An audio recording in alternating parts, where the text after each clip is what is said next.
By the fall of 1915, there could scarcely have been an adult in the United States unaware of the controversy over votes for women. It had been circulating on the periphery of the national conversation for 6 decades, and during the previous 5 years had moved decisively to the center, a crusade of the few blooming into a mass movement, their demand for the ballot growing ever more insistent. Hotly debated in town halls, on street corners, and around dinner tables the country over, women's suffrage had divided husbands and wives, siblings, women one from another, and had aroused vociferous opposition from every quarter of American society. Industrial interests, politicians, and not least, the states of the former Confederacy, where the franchise was a jealously guarded instrument of white supremacy. With defeats far more numerous than victories, new voices had risen to champion new, more aggressive tactics. And the suffrage movement had splintered over strategy, highlighting the fundamental question of what it would take for American women to finally win the ballot.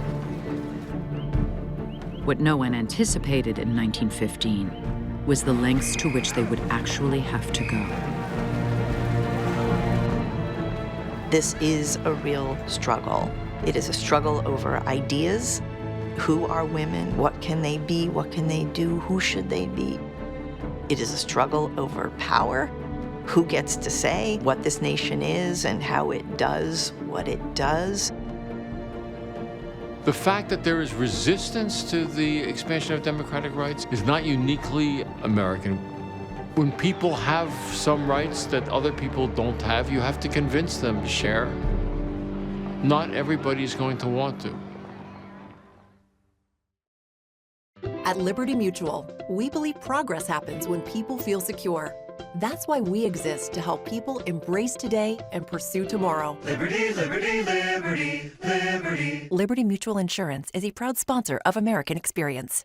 As an American-based supplier to the construction industry, Carlisle is committed to developing a diverse workplace that supports our employees' advancement into the next generation of leaders, from the manufacturing floor to the front office. Learn more at carlisle.com.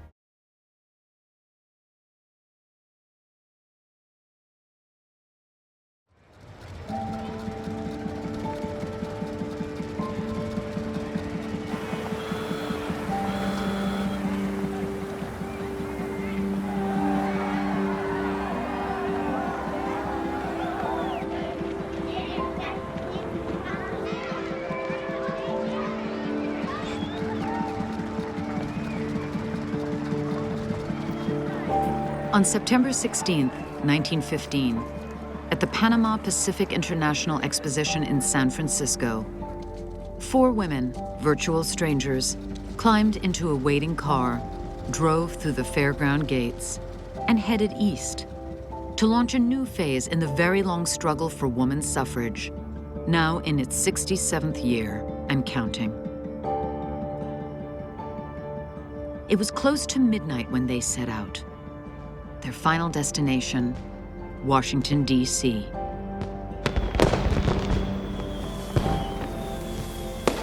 The car takes off. Very, very dramatic. Lights and fireworks, and it's on its way. With few personal possessions, the travelers' cargo consisted primarily of an enormous scroll, which had been gathering signatures at the expo for months. A petition demanding an amendment to the U.S. Constitution that would enfranchise all of the nation's women at once. Bearing it across the continent was Frances Jolliffe, 42, and a drama critic from Washington State, poet Sarah Bard Field, 33, and a native of Oregon, and 2 Swedes who had volunteered their brand new Willis Overland for the trip. The envoys, as they were called, would be taking a circuitous route, stopping for prearranged rallies, receptions, and press interviews in 48 different cities. Not counting unplanned detours, the itinerary was nearly 5,000 miles. On a good road, with the top up, they'd be lucky to log 20 miles per hour. You have to imagine roads at that time. Roads are like tracks across the prairie left by wagons. They had to cross the desert. There are no maps. There was no interstate highway system. There weren't street lights. There weren't payphones. There was really no infrastructure to support a crazy trip like this. Already by Sacramento, Frances Jolliffe had had enough, leaving Sarah Bard Field alone with the Swedes, one of whom talked incessantly. Like Odysseus, I have many experiences to relate, Field telegrammed a friend from the road. 12 miles through alkali salt pan in Nevada's Great Basin, an experience Field described as plowing through dust. Snowdrifts so high in Wyoming that everyone had to get out and push. A mud hole in Kansas that swallowed the overland as if it were a shoe. Newspaper outlets would call in with scenes from the road. The whole adventure of it was really captivating for the nation. Women were quite literally crossing a new divide in America and being much more vocal and aggressive, demanding the vote, not asking politely. The stunt was the handiwork of Alice Paul, a 30-year-old Quaker with a PhD from the University of Pennsylvania, and a playbook inspired by her apprenticeship with Britain's notoriously militant suffragettes. Having been recently ousted from the movement's preeminent organization, the more moderate National American Woman Suffrage Association, Paul now led the upstart Congressional Union, a small cadre of committed activists who shared her impatience for the ballot and her willingness to employ unladylike tactics to win it. Women had been at this for decades, and the movement was going nowhere. And Alice Paul really believed that the answer was in needing a new approach. While her one-time allies from the National Association continued to wage the battle state by state, reenacting the by now tired ritual of pleading with male voters on street corners, Paul had set her sights on the federal amendment and had appealed instead to female voters from the 11 so-called free states of the West, where women already were fully enfranchised. As the popular humor magazine Puck acknowledged with a 2-page spread in its special 1915 suffrage issue, the 4 million women of the free states were poised to liberate their sisters elsewhere. All they had to do was vote in solidarity with the cause. Alice Paul's envoys would deliver that message to Capitol Hill and make it known to the Democrats, who held the presidency and controlled both houses of Congress, that thousands of Western women were prepared to hold them responsible for the federal suffrage amendment. The idea was to get the attention of the party and convince them that women's votes can alter the balance of power and persuade them to push through the constitutional amendment. By the time the envoys overland reached Washington, D.C. on the morning of December 6th, 4 states in the East had voted to keep women from the ballot box.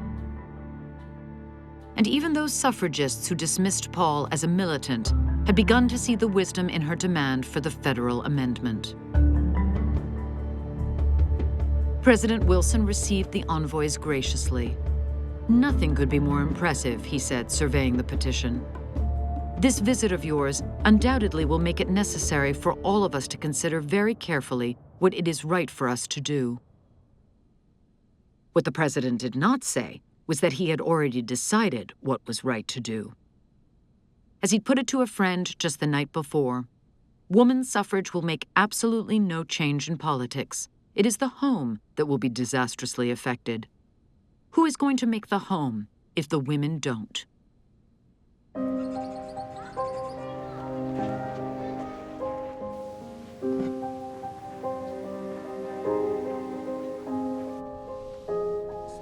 It's hard to get inside the heads of men who were thinking, we don't want to enfranchise our wives or our daughters. I think that we have to recognize that there are fairly rigid notions of what is appropriate to gender, what is the domain. What was expected of women was that they might want to get an education, but then they would marry, they would have children, they would take care of their husbands, and they would raise the children. That was their ambit, that was their sphere. Women who had either been among the first or among the few who had completed legal education, medical school, are realizing that there's no place for them and there is nothing for them to do. And I think the most educated women really became restless. It wasn't just about casting a ballot. It really was about women's roles in society. And the suffragists in some ways are in the forefront and saying, we want to do more.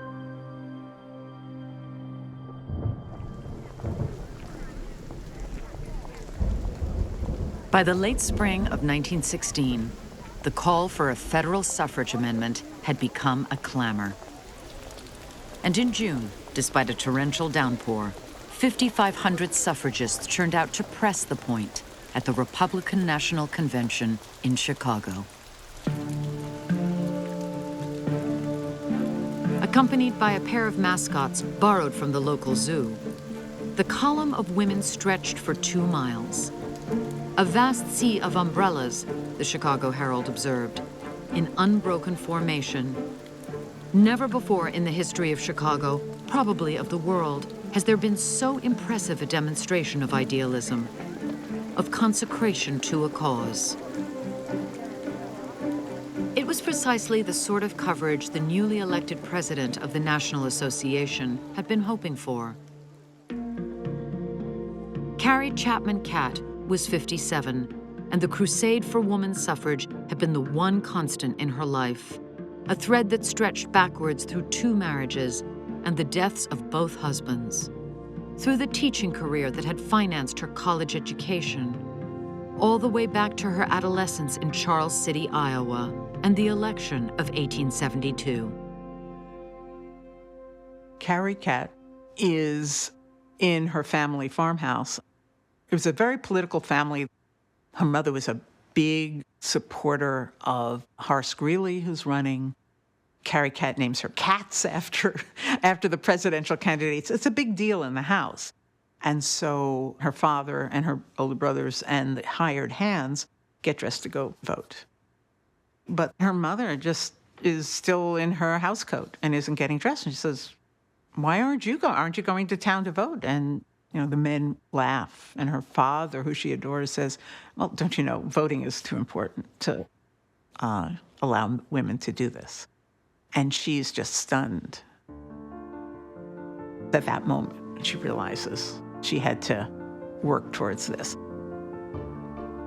Carrie Chapman Catt has been part of the movement since the 1880s and was actually president of the national organization for 4 years, right at the turn of the century. So she goes way, way back. And I think by 1916, she was just getting impatient too. The movement seems to be listing, and there's a great sense of frustration. And the National Association drafts Carrie Catt to come back and lead them into what they know is going to be a critical stage. After the crushing defeats in the East, Catt later recalled, suffragists were in no mood to go to the States again and beg the vote. Going forward, the National Association would fight for the constitutional amendment. But unlike the militant Miss Paul, leveling threats at the Democrats, Carrie Catt meant to beat the politicians at their own game. Amending the Constitution seems really very enticing, but it's not easy. You have to get 2/3 of the Congress. That's hard enough. And then you have to get 3/4 of the states. Ratification is by design a very high bar. Catt's opening move was to convince both major political parties to endorse votes for women, and thereby clear the way for the federal amendment. Political parties mattered a lot, and their platforms mattered a lot. What they said were the commitments that they were going to make. Carrie Catt is trying to convince the parties not just that this is the right thing to do, but that it'll help them politically. She's in there whispering to the men in power, this is in your interest. But at the convention in Chicago, Catt's play was blocked by anti-suffrage senators from Massachusetts and New York. In the Northeast, in the industrial states, there's strong, entrenched political machines who were not keen on women voting. The political machines want a predictable electorate, and they want to be able to win elections with the electorate that they know. You double the size of the electorate, and who knows what's going to happen. So let's just keep things as they are where we know how to manage. Thanks to pressure from pro-suffrage Republicans, a compromise eventually was struck. A plank that endorsed votes for women, so long as they were secured by action of the states. To Catt's dismay, the scene repeated itself the following week at the Democratic National Convention in St. Louis. Only this time, the opposition came from the South. With the majority of African Americans concentrated in the South, the issue of voting becomes the central preoccupation of white Southern Democrats, as well as anyone interested in the machinery of white supremacy. Southern states have gone to great lengths to disenfranchise African American men who'd been enfranchised with the 15th Amendment. So any discussion of an amendment that would include a provision for federal enforcement is crazy talk in the South. Federal action on voting had created a situation where the former slaves were voting in huge numbers. That was Reconstruction. The Southern Democrats regarded that as a grave mistake. The last thing they wanted was national constitutional action on voting rights. For Southern Democrats, the stakes were amply demonstrated by Illinois, where in 1913 women had won partial suffrage and now could vote for both presidential electors and in municipal elections. Over the previous year, renowned anti-lynching crusader Ida B. Wells and her Alpha Suffrage Club had successfully mobilized Chicago's African American women, and it helped to elect Republican Oscar DePriest, the city's first Black alderman. Black women are going to vote for president in Illinois in 1916. They are organizing themselves and their community around the polls. So if I'm an astute student of politics in the South, I understand what Black women will do if given the opening and the possibility of coming to the polls, that they will work to really upend a political order that is bound by white supremacy. That's clear. The plank that finally wound up in the Democrats' platform was nearly identical to the Republicans. Catt declared it an insult to womanhood. But as she told members of the National Association at an emergency meeting, now that both major parties had drawn a line at the federal amendment, she was more determined than ever to get it across. Remember that the federal government enfranchised the Indians, assuming its authority upon the ground that they are wards of the nation, that the Negroes were enfranchised by the 15th Amendment, that the vote is the free will offering of our 48 states to any man who chooses to make this land his home. Why, then, should American women be content to beg the vote on bended knee from man to man, when no male voter has been compelled to pay this price? Carrie Chapman Catt says this is the beginning of victory. And she launches what she calls the winning plan. Catt's idea is you support the state campaigns like New York where they might win, but the goal is going to be the federal amendment. She does the math and says, okay, clearly the more representatives there are from suffrage states, the better the chances for the federal amendment. And that is true. As more and more states were enfranchising their women, that meant there was more pressure on Congress. Carrie Chapman Catt had a political vision that was just as accurate and practical as Alice Paul's. But Catt is someone who works within the system. That's the way she is. Alice Paul says, no, I'm going to try different things, and we're going to blow this wide open.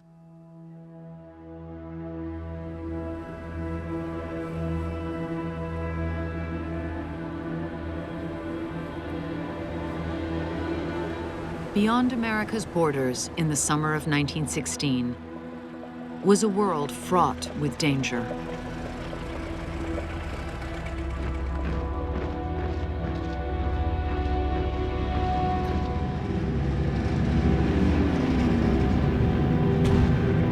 The nations of Europe were waging a brutal, seemingly senseless war that in just 2 years had claimed the lives of nearly 1 million men. And Americans were looking to elect a president who would keep them out of the fray.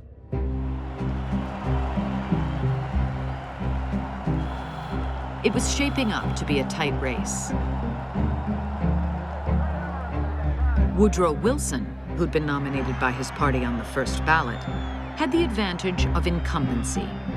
But the last Democrat elected to a consecutive second term had been Andrew Jackson in 1832.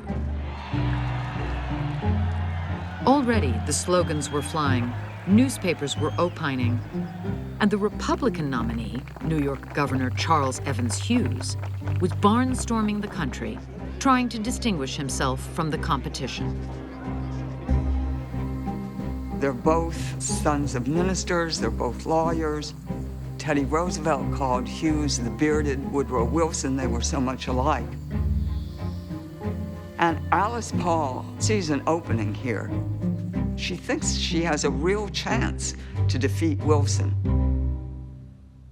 After personally paying a call to Hughes in July, Paul managed to extract from him a tight-lipped endorsement of the federal suffrage amendment, though he was careful to qualify it to the press as purely a personal opinion. The Southern-born president, by contrast, stubbornly clung to the states' rights position favored by his party. Wilson knows he's in a battle heading into the 1916 election. He's deeply concerned with any discussion of a federal amendment on suffrage because he's got a base of support in the South. And the whole question of who's voting in the South for Southern Democrats must remain a state matter. Alice Paul intended to make the Democrats' party line a liability at the polls. She'd already taken the audacious step of forming a new political party, the National Woman's Party, which at first was comprised only of fully enfranchised women and featured in its platform a single plank: immediate passage of a federal suffrage amendment. Now she sent organizers west to rally women voters to her party's ranks. And as she told a supporter, to convince them to cast their ballots against Wilson and the Democrats. We have been saying that the women would rise in revolt at the polls this November against the Democrats if they did not pass the amendment. We are now face to face with the test of whether they will do so. Whether we succeed in defeating Mr. Wilson is of secondary importance. What we must do is to show him and every other national leader that women are ready to revolt against hostility. The growing number of women who had full voting rights in the West were now an actual tool, a force, a political force to be reckoned with. Everybody recognized this. But Paul took a step forward. Paul says to the Democratic Party, if you do not get on board with supporting a federal suffrage amendment, we will swing the votes of 500,000 women in the western states against you. Whether your candidates in those states are pro-suffrage or anti-suffrage, we're going to vote against them. We are going to vote against Wilson, and we are going to hold the Democrats responsible for passage of a federal amendment. By the end of August, Paul had installed opposition campaigners in all 11 of the free western states. 37-year-old Lucy Burns, Paul's second-in-command, was stationed in Montana. Doris Stevens, 27, and a teacher from Omaha, took on California, while trade union organizer Rose Winslow, 26, split her time between Arizona and Wyoming. Harriet Stanton Blatch, who'd been assigned to Colorado, was sure that together they could annihilate Wilson at the polls. Blatch was 60 and a veteran of the suffrage wars. She'd spent the better part of the last decade organizing in New York, the very state where her mother, Elizabeth Cady Stanton, first had launched the movement. But the 1915 defeat there had soured her on the work. Newly widowed, she'd established legal residency in Kansas in order to be able to cast a ballot. And as she told Alice Paul, had turned her head and heart to her enfranchised sisters. I believe in women, Blatch explained. The East calls to the West for succor.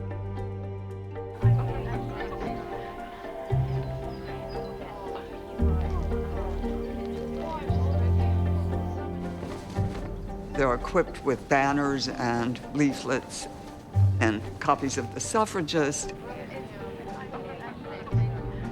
In many places, this is still the frontier. It's very difficult terrain. They know no one and no one knows them. They find that in a number of states where women have the vote, they're just not all that interested in this federal amendment and in this cause of Eastern women.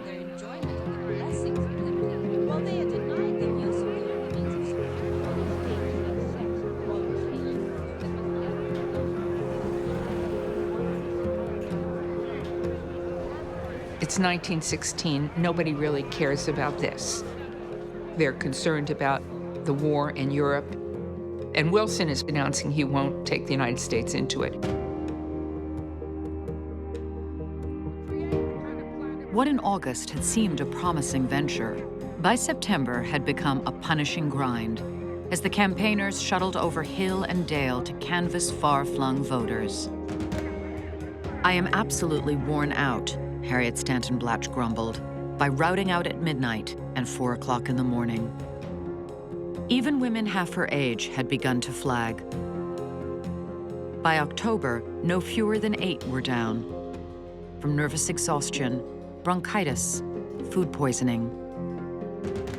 Then, late in the month, the campaign star speaker, 30-year-old Inez Milholland, who'd led the 1913 suffrage parade in the Capitol, collapsed mid-speech on a stage in Los Angeles. Her last words directed to Wilson. Mr. President, how long must women go on fighting for liberty? Diagnosed with pernicious anemia and a rampant infection, Milholland languished in the hospital while Blatch finished out her tour. Women voters, remember, Wilson kept us out of suffrage. Be loyal to women. Do not return to power a president and a Congress hostile to political freedom for women. Vote against Wilson and the Democratic candidates for Congress.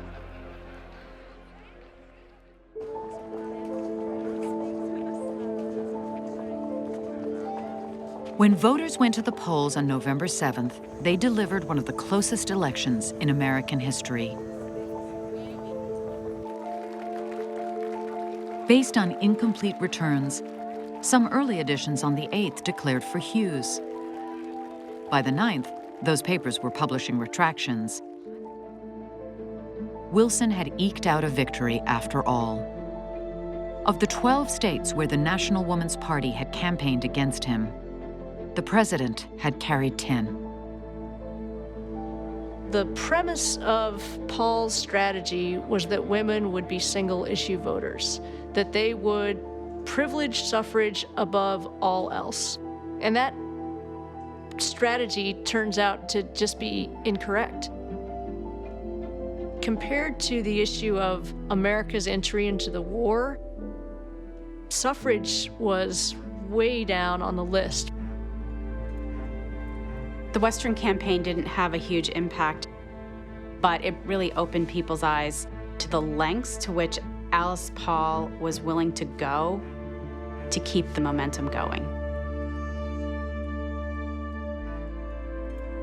2.5 weeks after the election, Inez Milholland died in California, and Alice Paul immediately resurrected her as a martyr for the cause, emblazoning the cover of the Suffragist with Milholland's likeness and a verse from the Battle Hymn of the Republic. As he died to make men holy, let us die to make men free.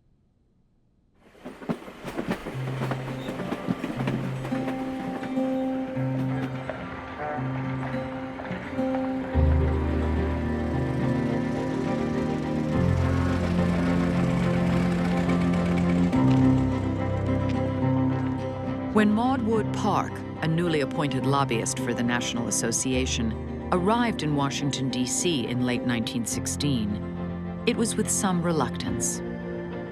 "I am afraid I am too much a reformer and too little an opportunist," she told Carrie Chapman Catt, "to be of use in Washington."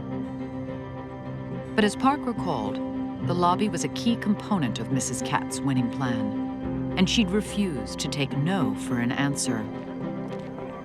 The suffragists have knocked on doors, they've had rallies, they've had marches, but they also have to convince legislators, political men who have their own agendas, who have their own constituencies to meet their needs. That federal amendment's been kicking around Congress for 40 years. They got to get it out of there. Park had been selling women's suffrage to skeptics for her entire adult life.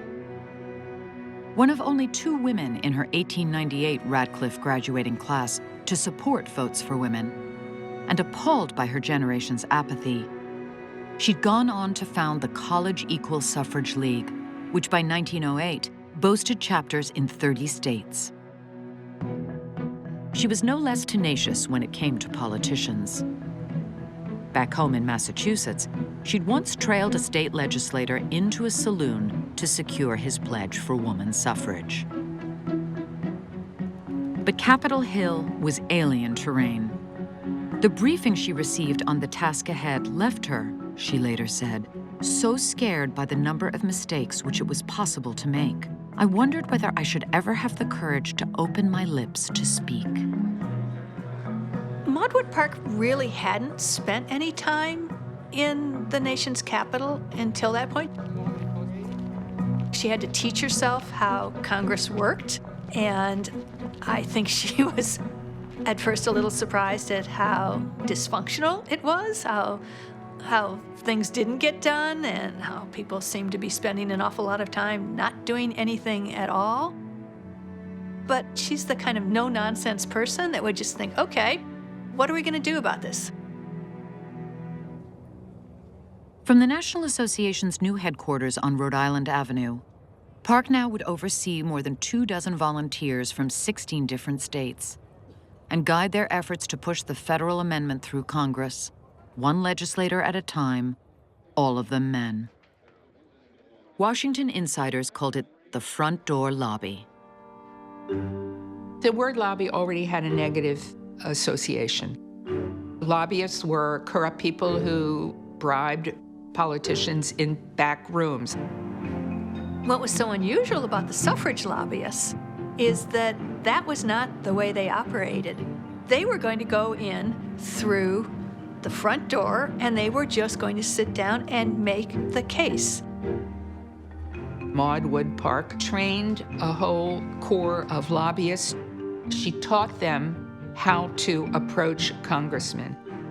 One of the things you always did is before you went into a congressman's office, you knocked, lest he be in a compromising position. Keep the door open, make friends with the secretary, and when you're done, go into the ladies' room and write down all your notes.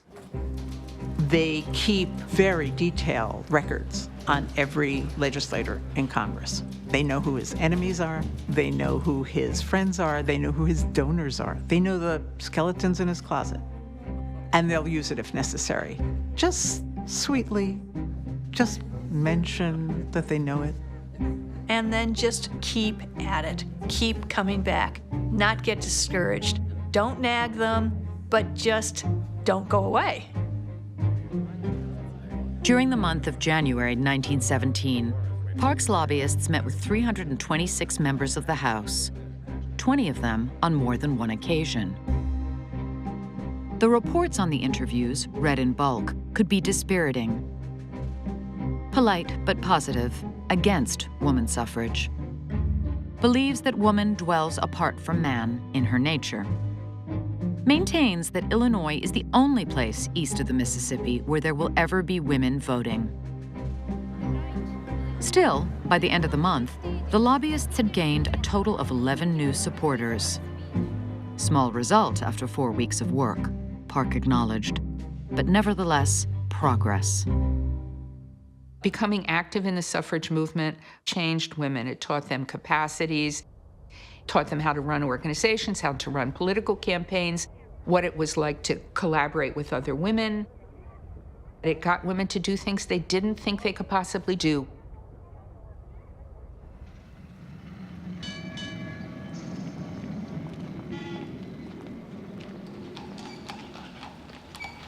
The nation's capital had barely begun to rouse itself on the morning of January 10th, 1917, when Alice Paul turned her back on decades of polite patience and politics as usual and threw down the gauntlet at the very gates of the White House. A dozen suffragists assembled there just before 10 o'clock, shouldering the colors of the National Woman's Party and banners addressed to the president. They stood in silence until midday, when they were relieved by another group, who stayed until 5:30. Squads will be stationed about the White House daily until the presidential inaugural on March 4th, the Washington Herald reported.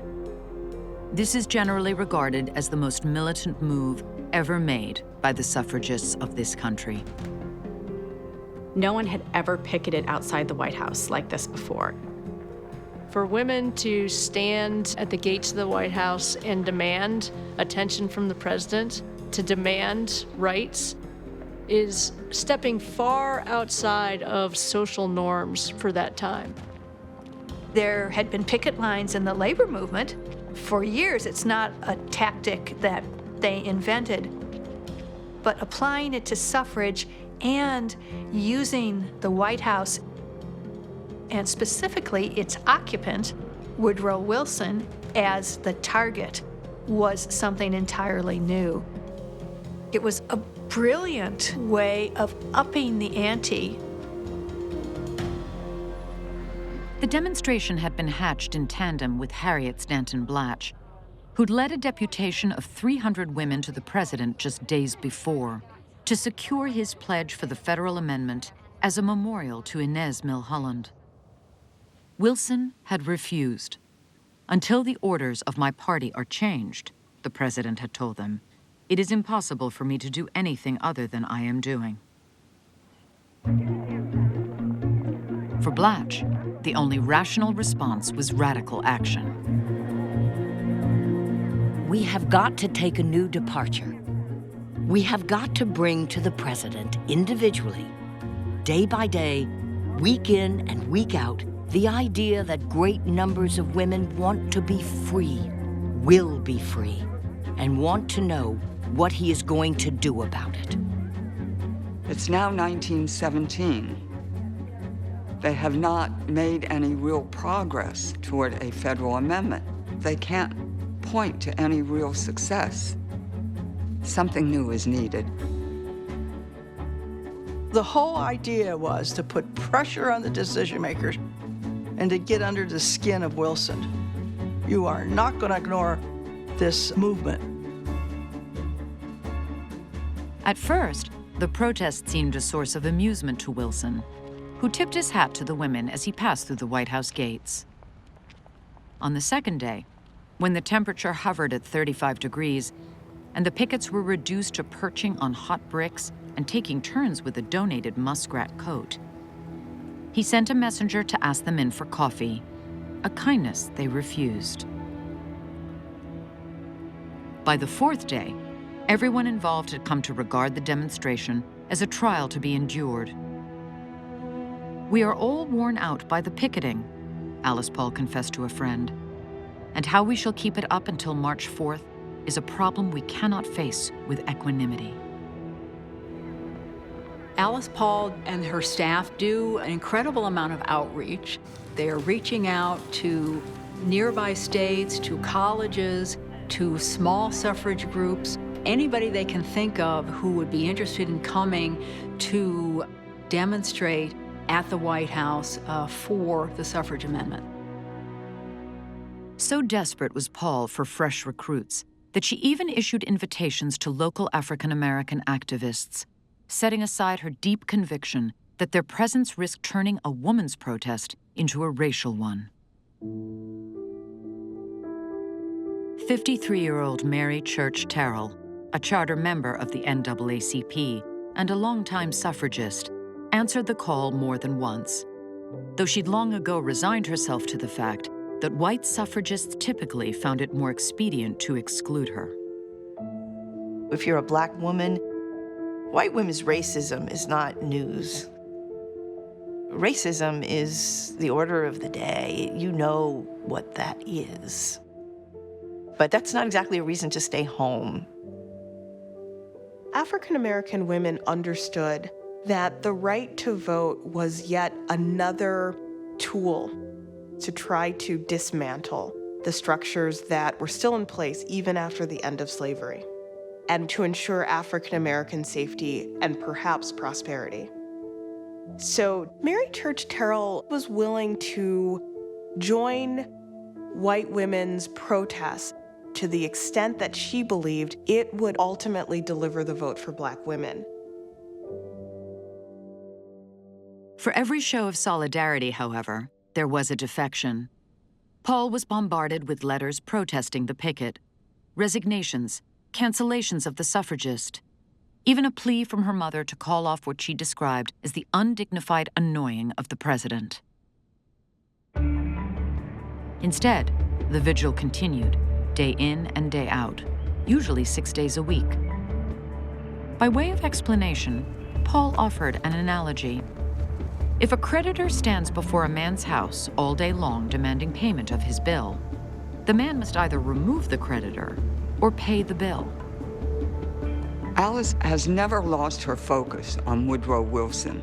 In all these years, it's always been about Woodrow Wilson, and it's still about Woodrow Wilson, the man in the White House.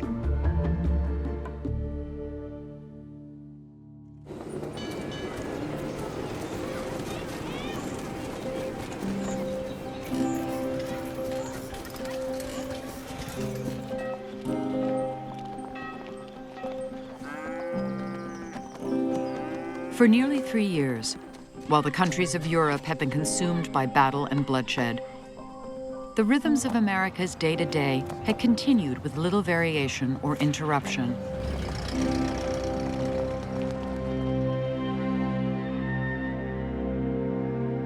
It therefore came as something of a shock when in early February 1917, Wilson answered Germany's ongoing aggression at sea by severing diplomatic relations. As lobbyist Maud Wood Park remembered, the importance of the slogan, "He kept us out of war," and the re-election of President Wilson had led to the belief that the United States would never be involved in the conflict. Overnight, it seemed, the shadow of the Great War fell upon Washington. The probability of war gave suffragists some difficult choices. Were they going to put the idea of gaining suffrage aside for the duration of the war, or were they going to persist in the suffrage struggle, or were they going to try to juggle both things? For Carrie Chapman Catt, the choice was a bitter one.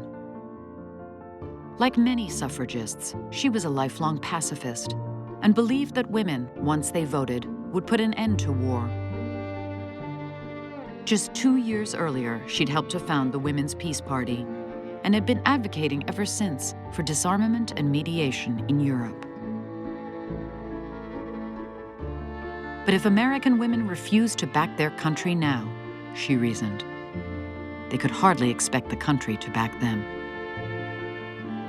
Carrie Chapman Catt is a pragmatic politician. If she has to make a choice, suffrage is going to be the priority for her, and she's willing to sacrifice principle in other areas to move forward that agenda.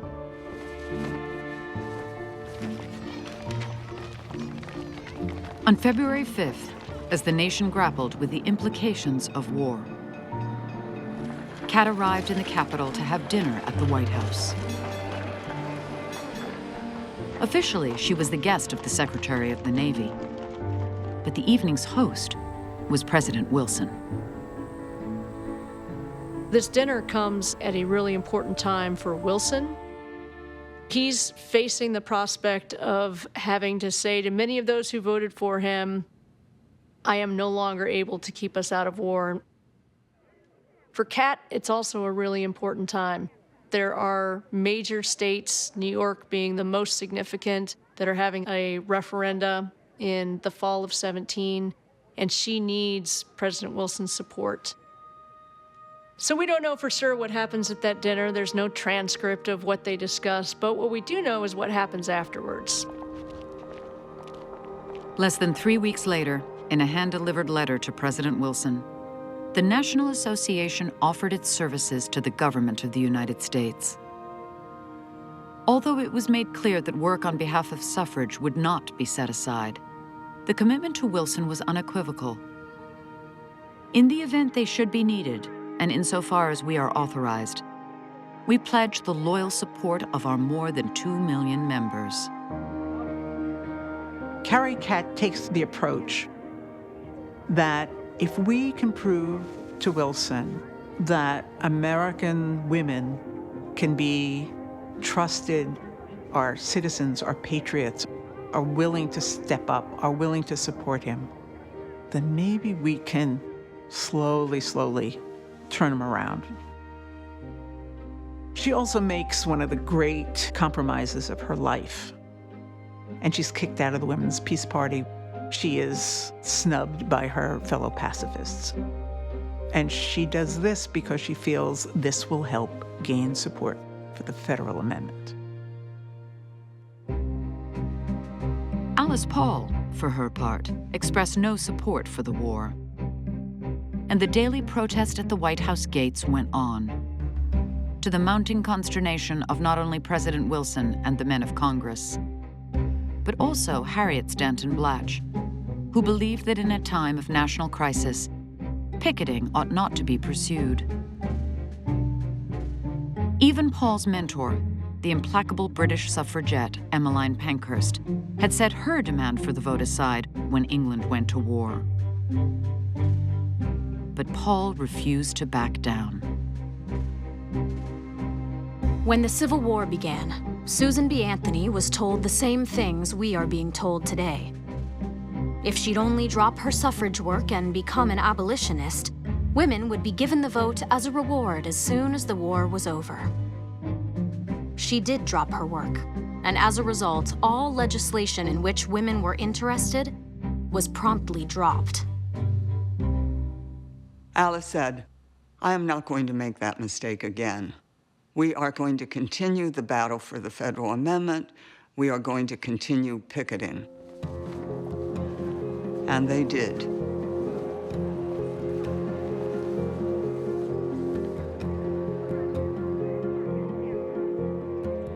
The pickets remained at the White House gates all through February. They were still there on the eve of Wilson's second inaugural on March 3rd. A contingent of hundreds, who marched the half-mile around the White House 4 times in a drenching rain, chanting votes for women. And when President Wilson asked Congress for a declaration of war on April 2nd, the pickets took up their vigil once more. By then, the battle lines within the suffrage movement had been clearly drawn. Paul on one side, Catt on the other. And between them, a president who, by his own account, was willing to go to war to make the world safe for democracy. Catt and Paul are very similar in many ways. Both have these incredibly persuasive personalities, and they are decisive and focused once they've made decisions. So it's interesting that 2 women, both totally devoted to the same ultimate goal, take such different and antagonistic paths to get there.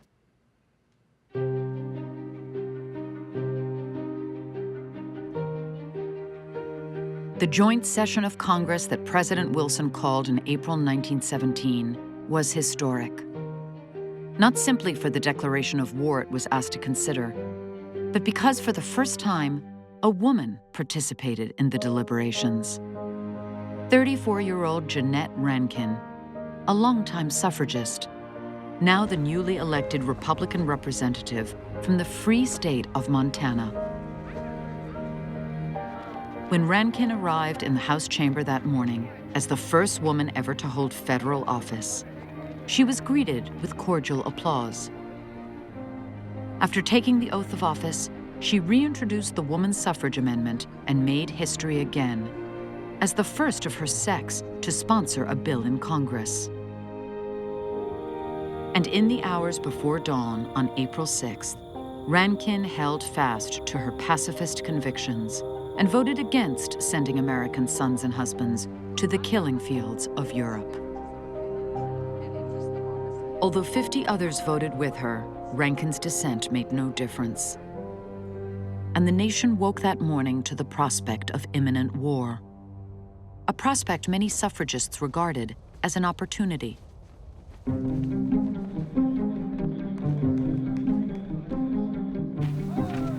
Over the months to come, as the draft plucked tens of thousands, then millions of young men out of the workforce, women would slip in to replace them.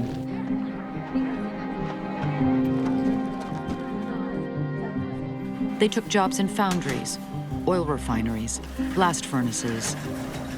They manufactured explosives and armaments, tools and airplane parts, uniforms for the armed forces. As Harriet Stanton Blatch put it, when men go a-warring, women go to work. War compels women to work. That is one of its merits. Blatch said one of the dirty secrets of war is that it's good for women. She thought it would help women enter into industry, and it did. It was a massive modern war, and there was a vast hinterland of people who needed to be involved to get those armies out there and to get them active. And so women could justify by their war effort the fact that they were patriots too.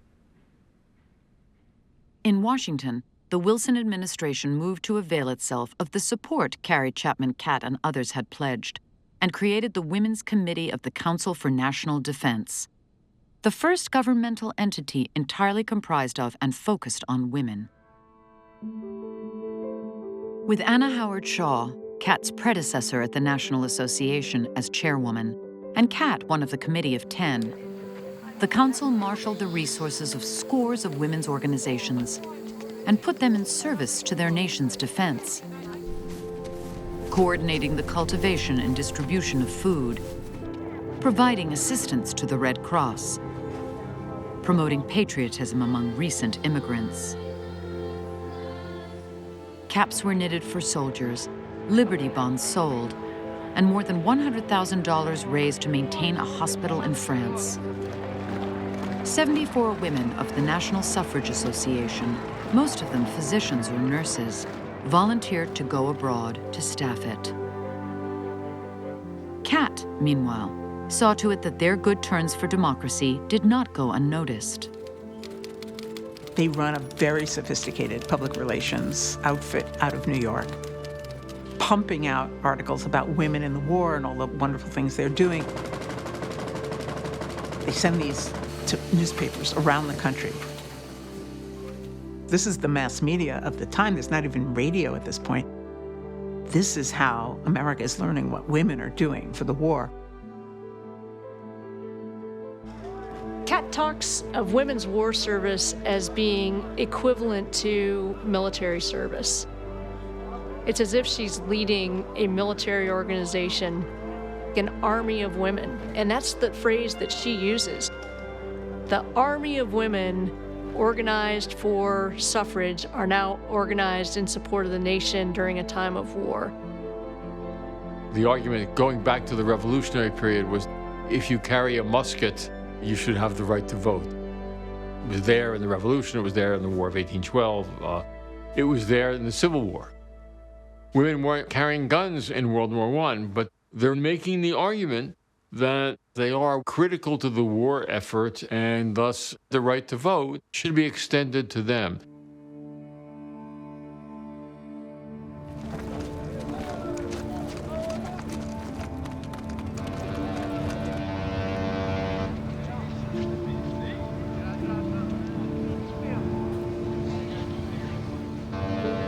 On June 20th, 1917, as the first American troops neared France, the National Woman's Party pickets launched their 6th month of protest with a bold provocation. A banner fully 10 feet wide, addressed not to the president, but to a party of Russian diplomats, who motored through the White House gate, as expected, just moments later. They say we are a democracy. Help us win a world war so that democracies may survive, the banner read. We, the women of America, tell you that America is not a democracy. Wilson unwittingly had given the women a great gift when he said, "This is the war so that the world will be made safe for democracy." Essentially, they're calling Wilson a liar. How can you call America a democracy when 20 million American women cannot vote? The visiting Russians would later express support for the demonstration. But to the hundreds of government workers milling about on their lunch hour, it smacked of treason. Within moments, 2 men, one wielding a knife, set upon the pickets and tore the banner from its frame. Once America enters the war, everyone was expected to do their part.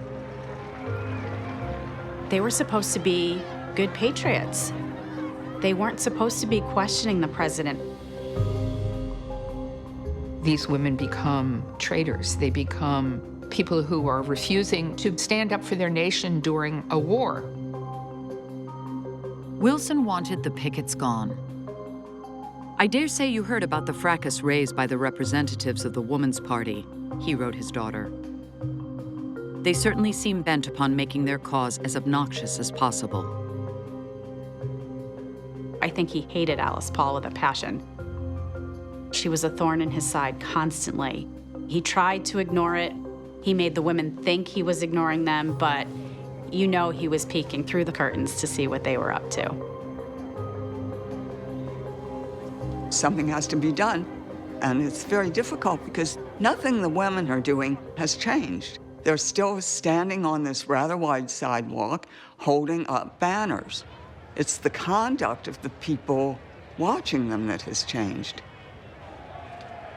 The district police moved quickly to shut the vigil down. At first, pickets were arrested when they reached their posts, spuriously charged with obstructing traffic, then released to await a court summons that never came. But after making 27 arrests in just 5 days, the authorities began to bring the women to trial. Some were paid suffrage organizers, long active in the movement. Some were new recruits. They were teachers, nurses, and munitions workers, as well as daughters and wives of the socially prominent. Given a choice between a fine and freedom or a brief stint in jail, most chose jail. The kind of women who were on the picket lines were generally white, middle-class women who never would have been arrested. It just would have been incomprehensible. But a lot of them, I think, just decided this was something they felt they had to do. They were coming from a great distance, many of them without telling their families what they were going to do. So it galvanized the troops around Alice Paul. She had this single-minded quality of commitment, believing that anything could be done. There were no obstacles. And so she called out the best in them. She insisted that they do what was necessary, and they did. And once that decision was made, nothing would stop them. As soon as they're out of jail, they're back out on the picket line the next day. Across America, the outrage mounted. Week by week, editorials denouncing the protest filled so many column inches that Carrie, Chapman, Catt felt compelled to launch a campaign of clarification, stressing that the National Association, which represented the vast majority of suffragists, did not support the picketing. When Paul's forces begin to be arrested, that's when Catt loses it. I think she disagrees with it personally. She feels it's insulting to the president, but she also feels, more importantly, that it is a terrible policy to engage in and will hurt suffrage. Catt and the National become even more attractive to Wilson because they've got the dramatic foil of the Women's Party working for them. And once Catt's made it clear to Wilson who she and the National are, as in contrast to the National Women's Party, he's sort of driven even more into their arms.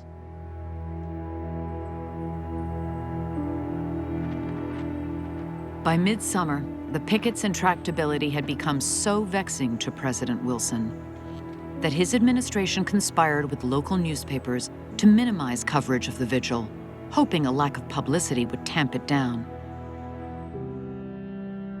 But Alice Paul upped the ante again and sent women out in August with an incendiary banner composed by Lucy Burns, which compared Woodrow Wilson to the leader of enemy Germany.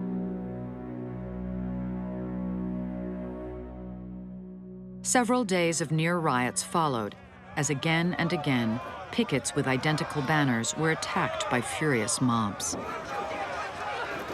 Women were knocked down, kicked, dragged across the pavement. At one point, a crowd of several thousand, mostly government clerks, soldiers, and sailors, swarmed the Woman's Party headquarters, hurling eggs and stones. A bullet was even fired through a balcony window. Although police did little to quell the violence, the arrests continued apace. Between mid-August and the end of September, 29 women were put behind bars, some at the district jail, others at the Occoquan workhouse, an open barrack prison on the Potomac River. Sentences now ran between 30 and 60 days. As the sentences grow longer for simply standing in front of the White House gates, more people begin to be concerned. President Wilson begins to get letters from people who are supportive of him and saying they are not supportive of the pickets, and yet the length of time in jail, the conditions that are reported, seem to be wholly out of proportion to any crime these women may have committed. Rumblings of disapproval could be heard even within Wilson's inner circle. His former campaign manager, Dudley Field Malone, registered his protest by abruptly resigning his lucrative post as collector of the Port of New York. Then, he offered to represent the pickets in court. If men had been demanding the vote and ignored by the government for decades, Malone told the president, their inevitable impatience and righteous indignation would be understood. Yet the penalties for picketing only grew stiffer. First-time offenders arrested in October were given 6 months. Alice Paul got more. Dear Mother, I have been sentenced today to 7 months imprisonment. Dora Lewis is going on with the work in my place and will be at headquarters. Please do not worry. It will merely be a delightful rest. With love, Alice.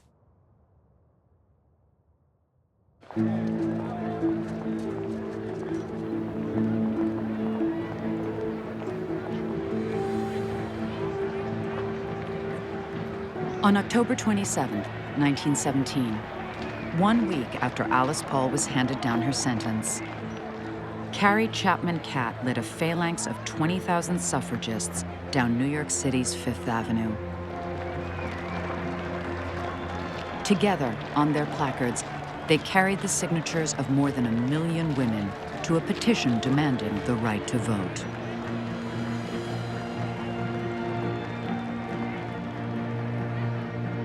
The afternoon was chilly, but spirits were high. In 10 days, New York voters would go to the polls to determine whether or not the women of the state should be permitted to join them. And the marchers were confident their claim could not be denied. Women have worked very hard for the war effort. They've repaired trains. They've actually kept the transportation system going. They have raised crops. They're feeding the troops in Europe. They're feeding the Allies. How are you going to tell these women they're not entitled to the vote? It had been 4 decades since the woman's suffrage measure first had been brought to the New York legislature. And the one and only popular referendum ever held in the state in 1915 had been bitterly defeated. But Carrie Chapman Catt had been working 12 to 14-hour days all year, with her winning plan always in her sights. Carrie Chapman Catt was looking at 36 states. We need ratification by 36 states. She was focused on lobbying members of Congress. She was meeting with Woodrow Wilson to try to win him over. Catt puts a lot of stock in Wilson's support, and she cultivates that relationship with him. Over the course of 1917, Catt and Wilson exchanged 30 letters. Almost every other week, they're writing back and forth to one another. She's counting on him to weigh in with governors and legislators in key states. Though the president remained staunch in his opposition to a federal amendment, he'd obligingly thrown his weight behind Catt's state campaigns. Thanks to his influence and the tireless efforts of thousands of unsung heroines on the ground, 5 states recently had followed the Illinois example and extended either presidential suffrage or primary suffrage to women, dramatically enhancing their political clout. A victory in New York, the most populous state in the country, would add as many as 45 pro-suffrage votes in Congress. And the National Association had pulled out all the stops to secure them. For months on end, suffragists had tramped over the nearly 50,000 square miles of the state, collecting signatures door to door. An enormous campaign coalition had been built, comprised not only of working class and immigrant women, but also, crucially, African American women, many of whom had been actively working for the ballot for years. Through black women's clubs, equal suffrage leagues, the NAACP, and who were able to tap a population of male voters too sizable to ignore. When we focus on the national story, we see the near impossibility of black and white women working in tight and equal coalition with one another. But in a place like New York City, things are possible that are not possible on a national scale. And when African American women see an opening, they are prepared to mobilize their clubs into real political power. Most promising to Catt was the continued return on her investment with President Wilson. who publicly expressed his hope that the people of New York will realize the great occasion that faces them on Election Day and respond to it in a noble fashion. Tammany Hall, the powerful Democratic machine that dominated New York City politics, was quick to follow Wilson's lead, and on the eve of the election, reversed its longtime opposition to women's suffrage. If you are a politician, you don't want to stake out a strong position on a losing side where you're in opposition to people who might become enfranchised anyway, especially a lot of people, like half the population. So that what happens at that point when they're looking at the end game, they say, let's get on the bandwagon. On election night, as newsboys roamed the streets below hawking late editions, Carrie Chapman Catt stood in a window of the National Association's headquarters on Fifth Avenue and watched as the building that housed the anti-suffrage Times flashed its rooftop spotlight, a signal that the women of New York at last had won the right to vote.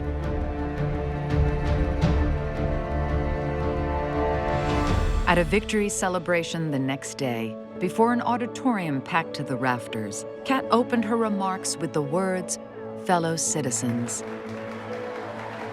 What came next was drowned out by cheers.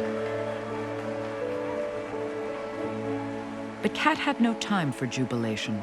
She'd already turned her mind to what lay ahead.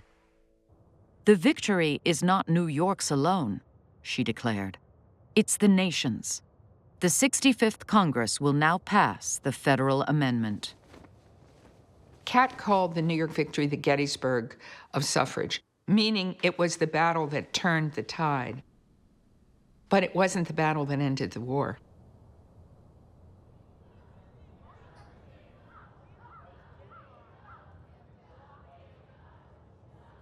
Word of the triumph in New York likely did not reach Alice Paul, who'd been behind bars for more than 2 weeks at that point.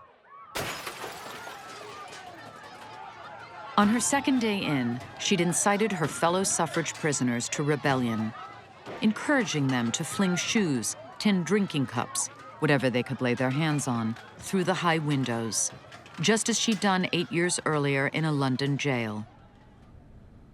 For that, she was placed in solitary confinement, cell door bolted round the clock. No mail, no visitors. However gaily you start out in prison to keep up a rebellious protest, it is nevertheless a terribly difficult thing to do in the face of the constant cold and hunger of undernourishment. By the end of the second week, the daily ration of worm-riddled pork and dry bread had left Paul so feeble she had to be transferred to the jail's hospital. There, she decided the time had come to declare a hunger strike, another tactic she'd mastered during her time in the British suffragette army. Hunger strikes are now an understood way of drawing publicity to a movement that's otherwise up against a political power that they can't stop. They were being arrested repetitively, and she needed to do something to break the cycle. And a hunger strike was, yet again, taking it to the next level. Paul refused nourishment for 3 days. On the 4th, she was carted by stretcher to the psychopathic ward, tied down, and force-fed a mixture of milk and eggs through a tube shoved down her throat. This she would endure twice daily so long as she remained in jail. Alice Paul is singularly focused, almost to the point where you could characterize her as a zealot for suffrage. She is, by all accounts, an absolute force of nature. Once she's made a decision on a strategy, she believes in her heart and in all of her actions that she's doing the right thing.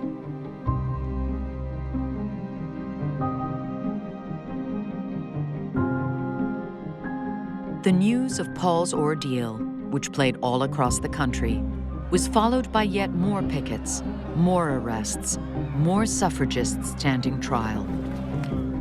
This was an extraordinary innovation in the tactics of protest. People deliberately getting arrested, hunger strikes, doing it for the media. And it was the first time you had this kind of nonviolent, ongoing civil disobedience on a great public issue in the nation's capital. It had never been done before in the United States. The fact that a woman will put her body on the line for her right to be a citizen is considered shocking.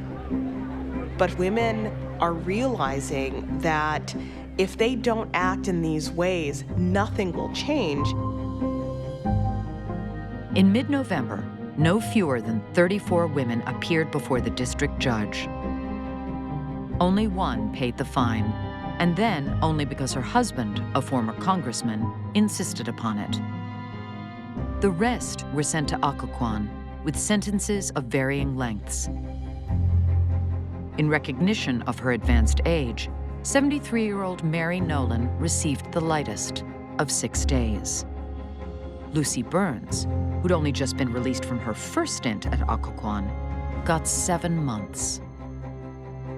When they demanded to be treated as political prisoners, the pickets were met with flagrant brutality. Seized upon by guards, they were beaten, dragged through the corridors, and thrown into cells. Burns, labeled the ringleader, was handcuffed and left overnight with her arms chained to the top of her cell door. The women would later refer to the experience as the Night of Terror. By morning, more than half of them, including ringleader Burns, had joined Alice Paul's hunger strike. The harsh treatment begot sympathy, and people thought it had to stop. This is outrageous. Why are you doing this to these women? On November 23rd, lawyers for the pickets successfully persuaded the court to transfer the Occoquan prisoners to the district jail. Struck by the appearance of the women, some of whom were plainly on the verge of collapse, the presiding judge followed up 3 days later with an inquiry to the jail superintendent.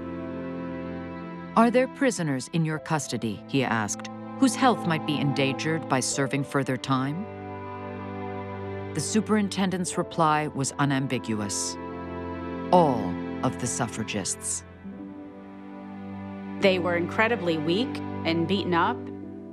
They hadn't eaten in days, and nobody wanted to have a dead suffragist on their hands. Alice Paul and the others on hunger strike were the first to be released. They passed through the gates of the district jail just hours later, some too frail to walk without aid, and were met by a clutch of reporters seeking comment from Miss Paul.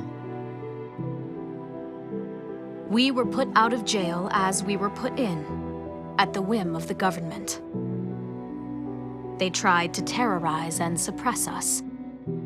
They could not, so they freed us. We hope that no more demonstrations will be necessary. But what we do depends entirely on what the administration does.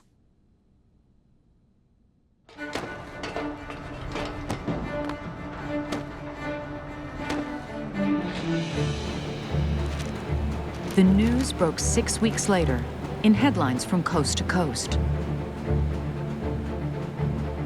With the House of Representatives finally set to vote on the federal suffrage amendment, Wilson had met privately with a dozen key Democrats and had urged the amendment's passage, calling it an act of right and justice.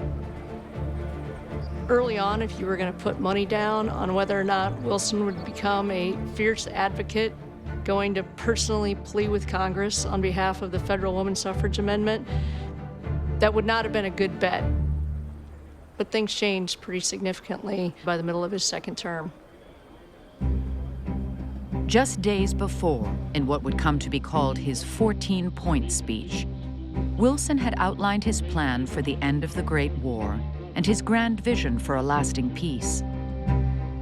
But if he were to have any hope of achieving it, he'd need to keep control of Congress.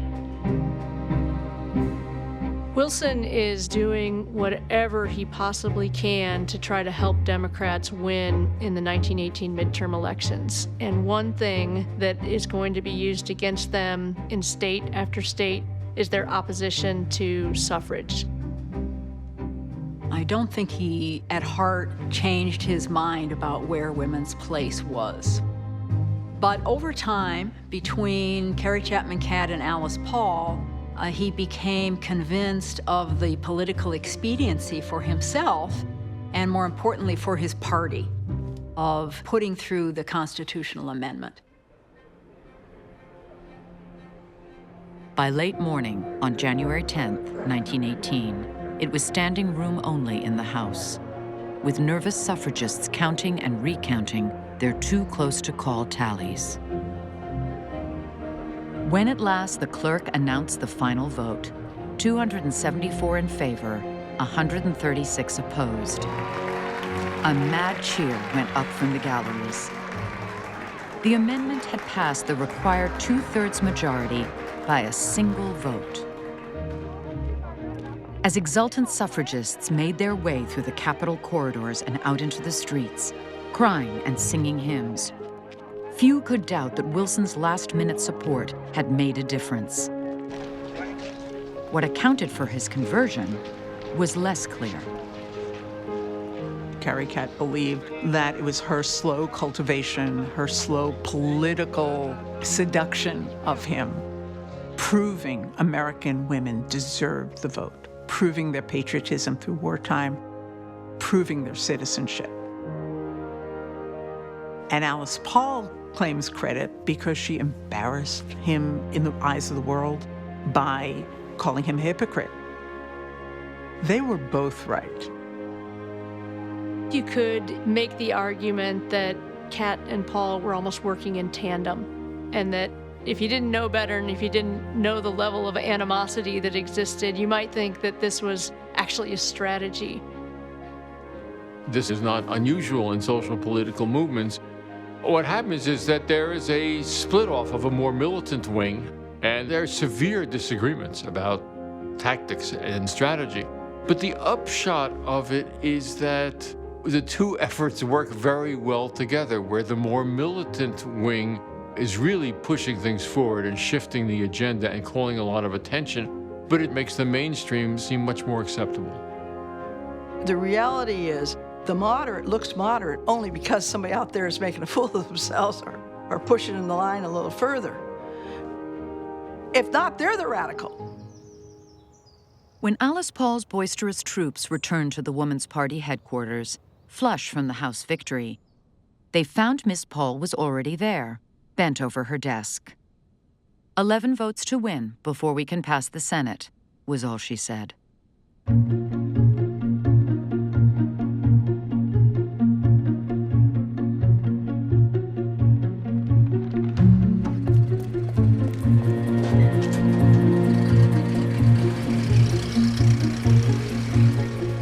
The long-anticipated success has come at last. And our federal amendment, after 49 years of struggle, is through the House. The woman's hour has struck. Please start at once a series of letters and telegrams to your senators. We won by a single vote in the House.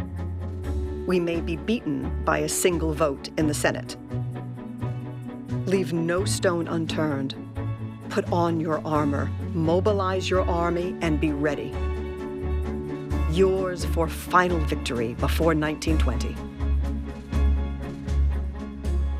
When she wrote to her lieutenants in early January 1918, Carrie Chapman Catt was confident they'd make short work of the Senate. So much so that she had a new dress sewn for the Ratification campaign in her favorite shade of blue. But week after week, the dress went unworn. Prohibition, the 18th Amendment to the U.S. Constitution, had sailed through both houses of Congress just before the new year. But on the suffrage amendment, the Senate refused to budge. A vote scheduled for March was blocked by opponents and delayed until May, then delayed once more. It wasn't until September that the bill finally came to the floor for debate. And by then, no one was more anxious for it to pass than the president. The end of the Great War was finally in sight, the German army all but defeated, and Wilson, intent on dictating the terms of the peace, was looking to boost his credibility abroad. America, having built itself up as a power, was now assuming a role as a world leader. But America was no longer a world leader in terms of democracy. The US was actually falling behind other comparable countries, like Russia and Germany and the United Kingdom, who had all enfranchised women before America did. There's this perception that Wilson is working against as he prepares to negotiate the peace as the beacon of democracy, that he lacks some moral foundation. And so he's working to get that liability off of his sheet. We have made partners of the women in this war, Wilson insisted to the Senate on September 30th. Shall we admit them only to a partnership of suffering and sacrifice and toil, and not to a partnership of privilege and right? The president's appeal changed not a single vote. The next day, the suffrage measure failed, with more than half of the nays coming from Southern Democrats. The federal woman's suffrage amendment, Senator Underwood of Alabama argued, would be the final overthrow of the very life and integrity of these state governments. Southerners were very frightened of black women getting enfranchised. You know, the senator from Mississippi said that'll be the end of white supremacy if black women get the vote. Tillman of South Carolina says black women are more aggressive than even men at the polls. We can't allow them to be enfranchised. Wilson cannot convince Southern senators to change their position. The calculus for them is different than it is for him. They can be outflanked on the right in their home states if they appear the least bit soft on the issue of white supremacy. Echoing a widely held view, one columnist pronounced the amendment dead in the 65th Congress. Nevertheless, the suffragists persisted. Even as the war came to an end in November 1918, and Wilson departed soon after for Paris to negotiate the peace, they continued protesting. Only now, instead of merely throwing the president's words back at him, the women set them ablaze across from the White House in Lafayette Square. They kept on organizing and educating, lobbying and canvassing, until, as Carrie Chapman Catt said later, the struggle filled their days and rode their nights. The ongoing work in the states, carried out by women of diverse ages, backgrounds, and ethnicities, had expanded the suffrage column by 3 in 1918, bringing the total number of states in which women could vote in national elections to 21. Still, the amendment idled in the Senate, while Southern opponents put forward various modifications designed to limit the franchise to white women. By early 1919, after more than a year of inaction, suffrage leaders were prepared to compromise.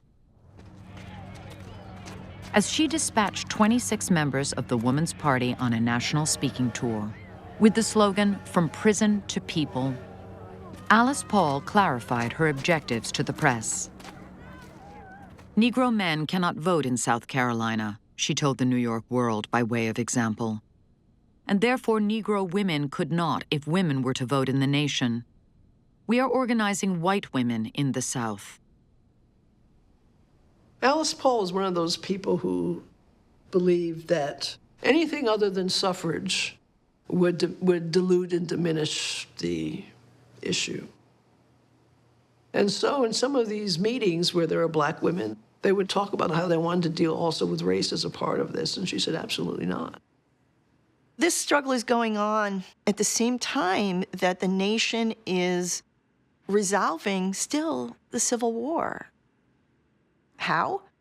By jettisoning Black Americans from the story and from the actual political culture. So maybe we shouldn't be so surprised that some American women come to that same notion of a compromise, which is that African Americans might be dispensable for other kinds of goals. But African American suffragists refused to be sidelined, and spurred by a complaint from Mary Church Terrell, the NAACP issued a formal resolution condemning Alice Paul's remarks. The 6,000 members of the Northeastern Federation of Colored Women's Clubs, meanwhile, applied for membership in the National Association, fully expecting to be told that the timing was not advantageous. When Carrie Chapman Catt, through the National Secretary, begged them to withdraw the application for the sake of the amendment's passage, the Federation's president, Elizabeth Carter, readily agreed, on the condition that the National pledged to stand for the amendment as originally drawn, without modification.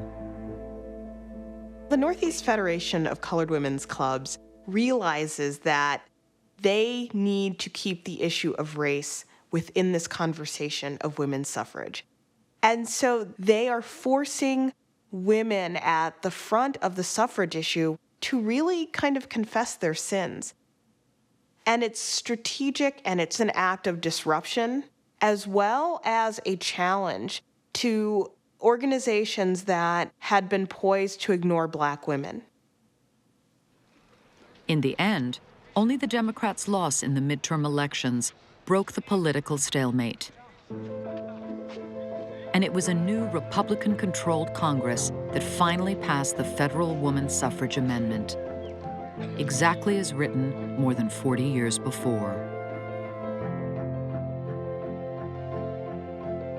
The measure squeaked through the Senate at last on June 4th, 1919, with a scant 2 votes more than the required 2/3 majority. It wasn't like the men of the political process woke up one day and said, you know what, this is the right thing to do. It was won by inches. Perhaps the most important thing that that says to us is that democratic advances have not been achieved in this country by everybody standing up and shouting and agreeing. There has always been a strong opposition to the enlargement of democratic rights. When the legislation had been first introduced in the Senate in 1878, it was meant to be the 16th Amendment to the U.S. Constitution. More than 4 decades on, it was leaving Capitol Hill as the 19th. Given what still lay ahead, few suffragists paused to mark the accomplishment. As one remembered it, they simply made a beeline for home to start the campaign for ratification. The endurance, the incredible endurance of these women to keep fighting. There actually is no single reform movement that focused on one single goal. Nothing like it exists in American history. To fight and fight and fight and fight and fight for the same thing for so many years.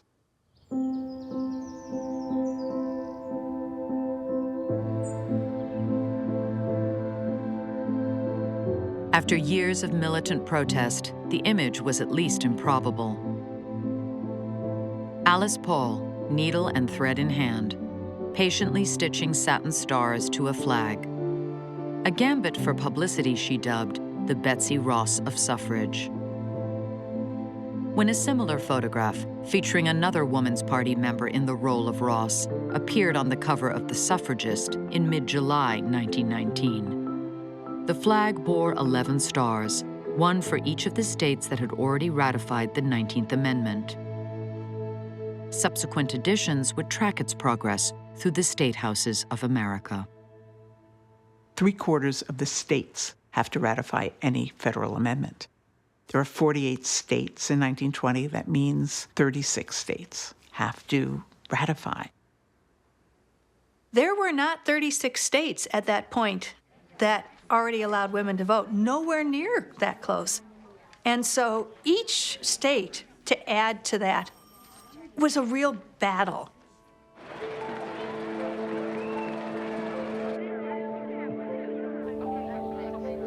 In capitals both north and south, from Boston, Massachusetts to Austin, Texas, the decades-long struggle was reenacted once more. Governors asked to call special sessions dug in their heels. Legislators debated and wavered. And organized anti-suffrage women, who for years had been distracted by the war in Europe, surfaced once again to plead that their sex be left out of the electorate.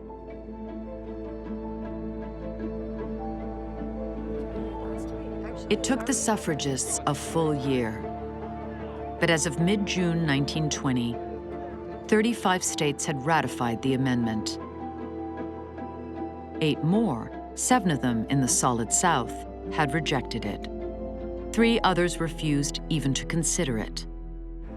That left as a possible 36th only North Carolina, where defeat was all but certain, and Tennessee, which just the previous year had extended presidential voting rights to women in a bitterly contested battle that split the dominant Democratic Party.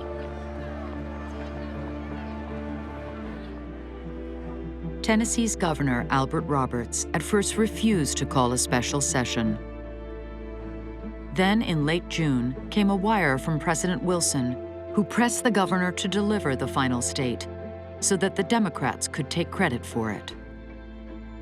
Roberts, who liked to say that Wilson was his Moses, compliantly set the date for Monday, August 9th. The suffragists do not want to stage this in Tennessee. Tennessee is a border state. Part of it had actually supported the Union during the Confederacy, but it's still a southern state, and it's still a terrible place to have to put all your marbles for the last possible ratification. There is a presidential election looming in the fall, the first election since the end of World War I, and a time when the whole world is realigning, and America is going to have to make big decisions about its role in the world. The suffragists want to be part of this, and they've come to the very threshold. So Tennessee becomes the last hope for both the suffragists and the anti-suffragists. It's the last stand.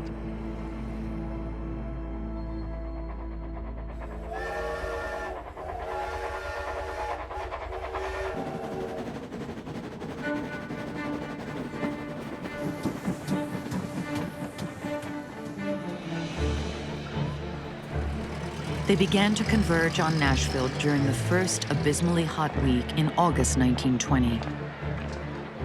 Suffragists and anti-suffragists, legislators, lobbyists, reporters, all of them primed for the final showdown. Carrie Chapman Catt had been in town for a month already, preparing the legislative ground from her third-floor suite at the Hermitage Hotel. Carrie Catt has been leading the field work for the suffragists. They want legislators to commit in advance to sign a paper saying, yes, I'm going to vote for the federal amendment. They send Tennessee women out to every town and hamlet and say, we are your constituents. You have to sign this. And so, by their count, they have the votes.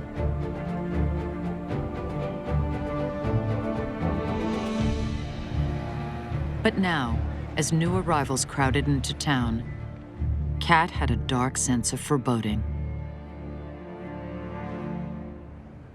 The anti-suffragists also have their headquarters in the Hermitage Hotel. And you have the corporate lobbyists and the politicians who have come in from all over the country. And they're also staying in the hotel. Even though prohibition is already in effect, they open what they call the Jack Daniels Suite. on the 8th floor, a 24/7 speakeasy where liquor is dispensed morning, noon, and night to any legislator who will come up and listen to the arguments why they should vote against suffrage. And there's money being passed. There's threats being made to get them to change their vote. Alice Paul, stuck in Washington, D.C., raising funds for the Ratification campaign, got word of the shady dealings from Sue White, a veteran picketer and native Tennessean whom Paul had put in charge of the Woman's Party efforts on the ground. "Nobody will say how bulk of Republicans will vote," White wrote Paul. "Some reports antis using money. Wish greatly you were here." At noon on Monday, August 9th, the pounding of gavels brought both the Tennessee Senate and House to order and set in motion one of the most contentious and chaotic legislative sessions in the history of the Republic. Employing a series of procedural hijinks, purposeful clerical errors, resolutions to delay, maddening adjournments, opponents of the amendment first managed to stall the Senate vote until Friday, leaving legislators with little to do all week but mingle at the Hermitage. Carrie Catt convenes her suffragists and says, okay, how many of these legislators are susceptible to bribes? Yes, we have his pledge, but is it reliable? And what they find is those pledges begin to get reneged. By the time the Senate passed the amendment, 25-4, the vote in the House had been postponed. Worse still, Speaker Seth Walker, who had originally pledged aye, had double-crossed the suffragists and vowed to bring with him as many House members as he could muster. Tallies made Friday night indicated ratification would fail by 2 votes. It was a trying weekend, with drunken legislators wandering the halls of the Hermitage and weary suffragists keeping watch over their pledged delegates, lest any one of them slip away. The suffragists see the erosion of their support, and they know that it's other influences that are coming to bear. They realize they don't have the votes. They're probably going to lose. Carrie Catt realizes that she's been working for this cause for 30 years, and this may be it. This may be the end.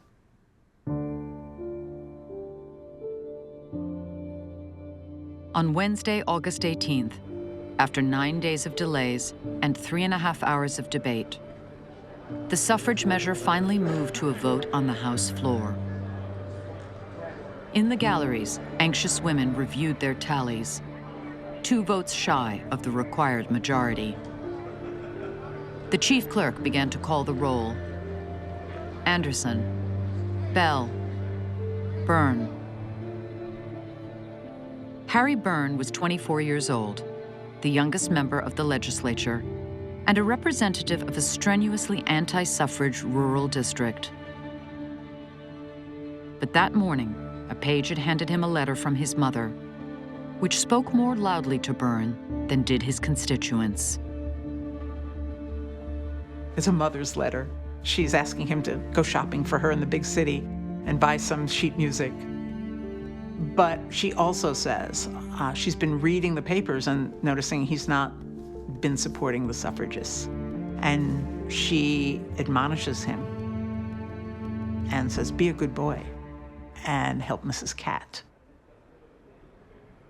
To the astonishment of all, Harry Byrne voted aye, bringing the tally dead even. And there it remained through the rest of the roll call.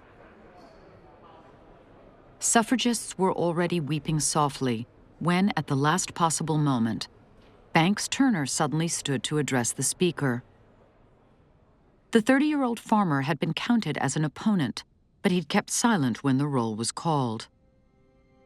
Now, he announced he wished to be recorded as having voted aye.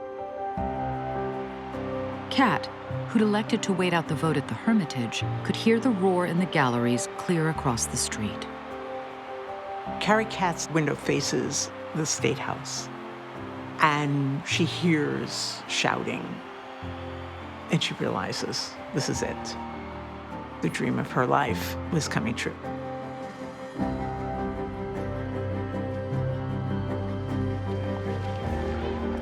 Outside the State House, Harry Byrne paused to exchange congratulations with Banks Turner and the suffragists, but only briefly, having fled the torrent of insults in the House chamber through a window in the clerk's room.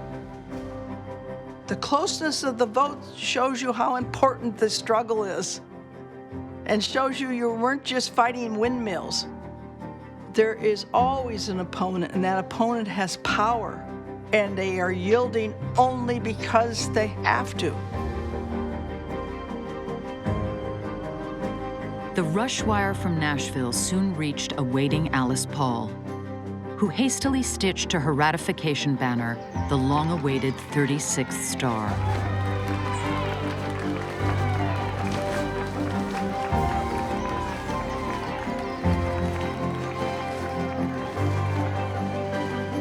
Eight days later, on August 26, 1920, 72 years after the movement for women's suffrage first stirred into being, Secretary of State Bainbridge Colby certified the 19th Amendment to the U.S. Constitution, and with his seal enfranchised 26 million women of voting age. The phrase you hear is, in 1920, American women were given the vote. It drives me crazy. The struggle for women's suffrage takes over 7 decades. The women who began the movement didn't live to see it come to fruition. And the women who took it over the finish line weren't born when it began. And so you have these 3 generations of American women who all come together in this extraordinary movement for equality. To reduce that to women being given the vote or granted the vote, it just does a disservice to what is clearly one of the most sustained and successful moments of political mobilization in all of American history. It wasn't just given to them. Women fought for the right to vote, and they won the right to vote.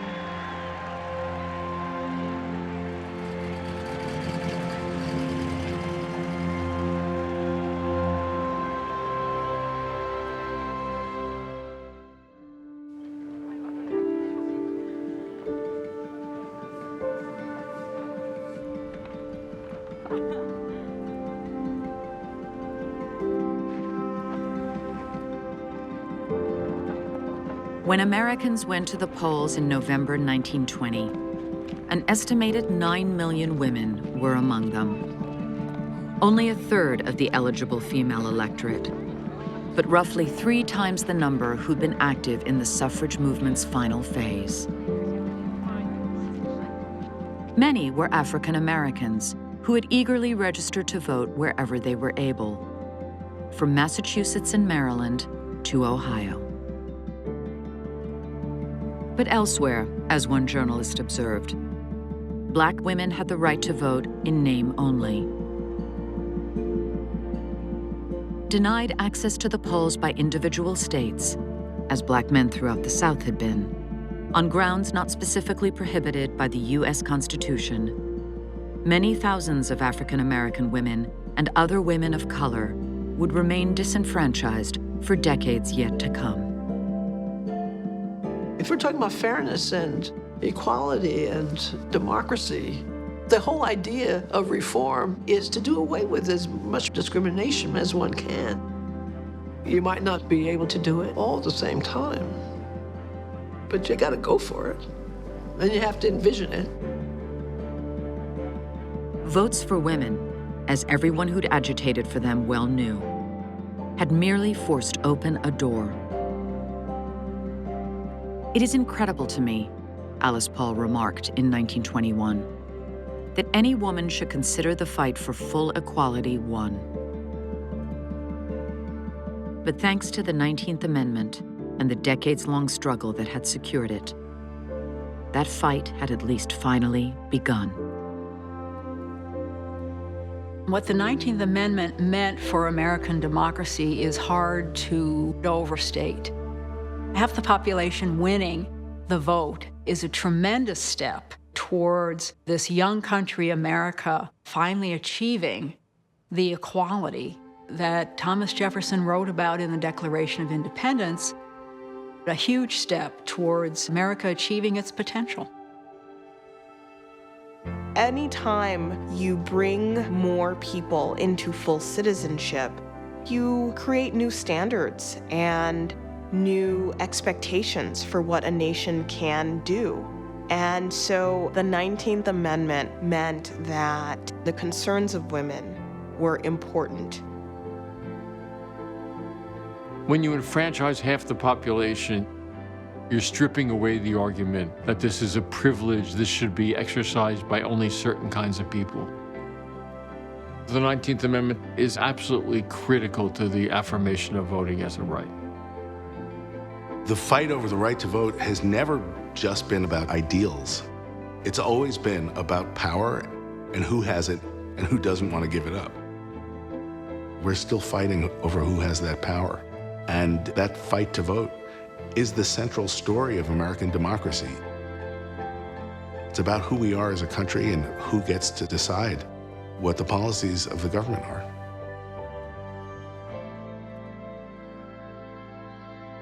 Like all those who had spent their lives in pursuit of the ballot, Carrie Chapman Catt was deeply conscious of its value. And she'd closed out her career as a suffragist with a plea that the newly enfranchised not lose sight of what it was they had won. The vote is the emblem of your equality, women of America, the guarantee of your liberty.